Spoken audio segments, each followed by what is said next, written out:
Kronologi penemuan ZR, 9, bocah perempuan kelas 2 SD yang tewas setelah diruda paksa petani tebu. Haryanto, 40. ZR ditemukan tewas ditutupi tikar di kamar bedeng di area perkebunan tebu milik PT Indo Lampung Perkasa pada Minggu, 22 Juni 2025, malam.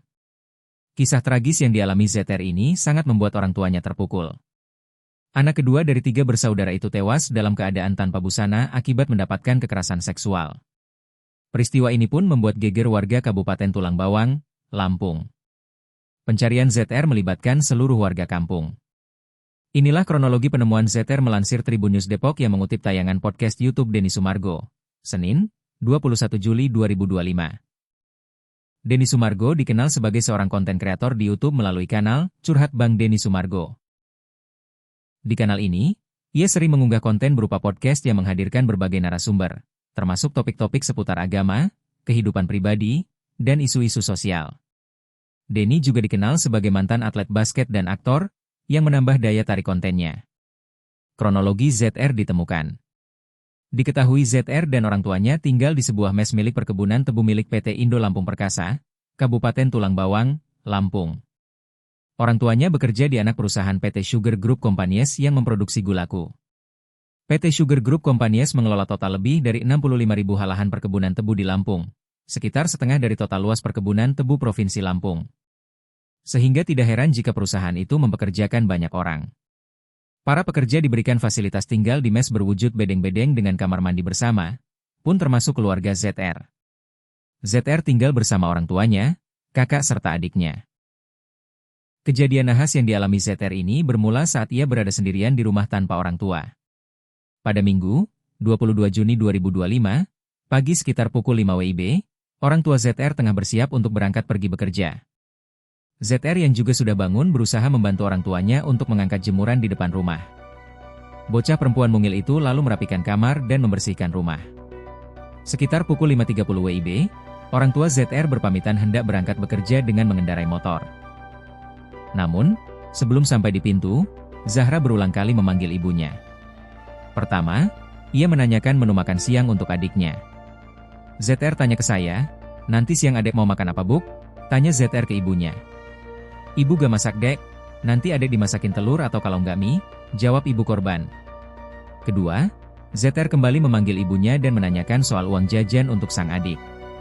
Ibu korban lalu mengatakan telah menyelipkan uang jajan 10.000 untuk dibagi 2, ZR dan adiknya.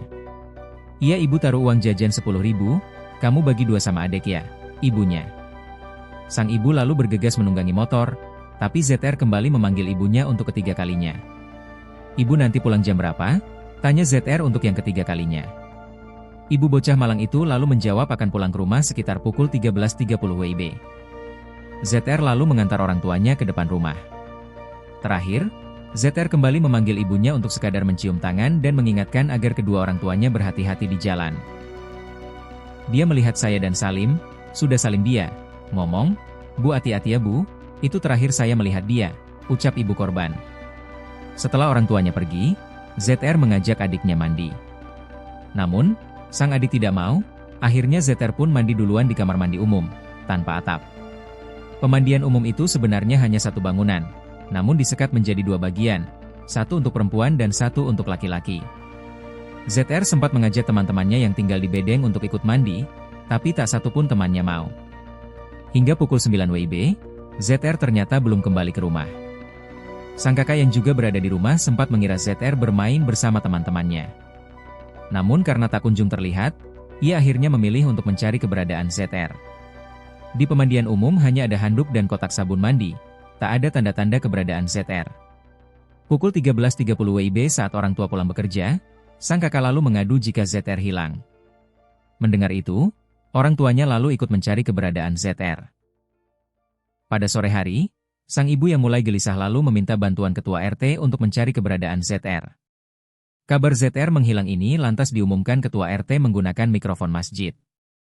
Warga lantas bersama-sama mencari ZR. Lantaran tak juga ketemu, orang tua ZR mencoba meminta bantuan kepada orang pintar. Orang pintar tersebut menyebutkan bahwa ZR disembunyikan dan akan ditemukan sekitar pukul 21, pukul 22 waktu Indonesia Barat.